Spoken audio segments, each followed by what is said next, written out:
khir tu te i valui kam phai sak ming choya va phai khua tia an lo din va phai khua tangin ka thian te zong zong chi vai karon buk cheu ani fur kho thiang len kol eng nuaya rual du te len na wang khua phai kho pui sum tual lung mol walan ka chuana atlang amual amoi hlei che ti in bul kan tran tiang ola hei tun tu ma hian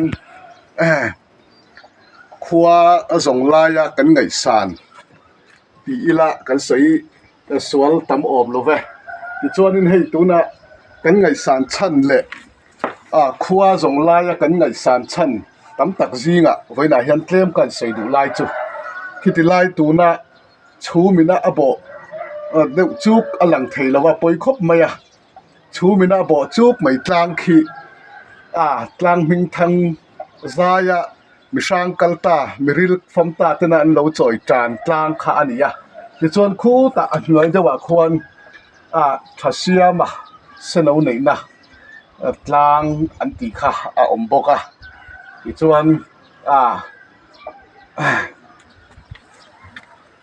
than thar nun ning thasia ma seno nei na an ti kha ni ngai turani ti chuan chung te chu pi pu sul nu tam tak a oma fiara tuile zofa te nun kong kan tiang chi te le thasia ma ngaleng khoi na an ti te ania ti chuan khi ta khian politician ming thang soivunga in hi ta khian a om boka chung te chu henglai khua kan tlo chak chan le kan mun ming thang te ania va phai khua hi khonwam tak champhai district chimlam khua khopui kholung rual takni in achunga cheng zaleng naw fa te an ngai san om katia ti chuan in hei ti hianin khua khom dan bera chuan tlang pang pera om ang chu aninan ma se khotlang ro rel tu le hmana tu te an fing fel ani ti lan chian em na chu chuk chho zong in kong hi an la lova phei zong hian kong hi an lo siama an lo ruam mana chulai tak chu khotheng rel tu te an fak omna tam tak zinga pakhat ania khua ani angin hei ti hian kong pui hi a phei zong vekin akala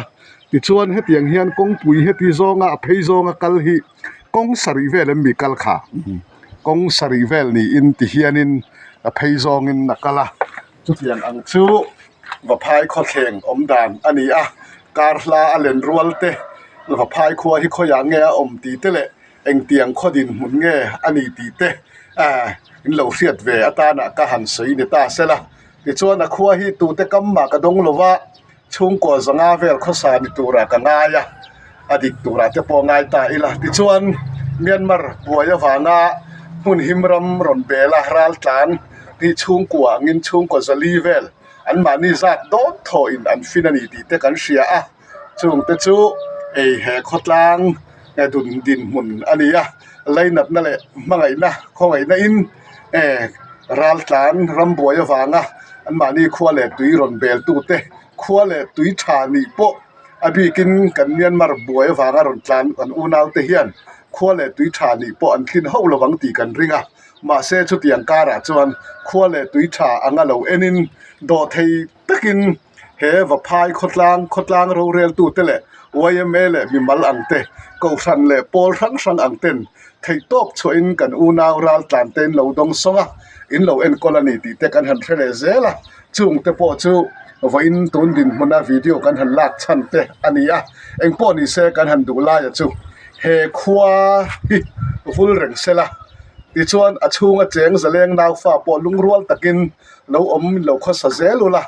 mi te ngaya kholung rual khonuam le kholim tak ni zel turin kan du sakna kan hlan chewani ole karla alen rual te om har nem tu YouTube channel kal tlanga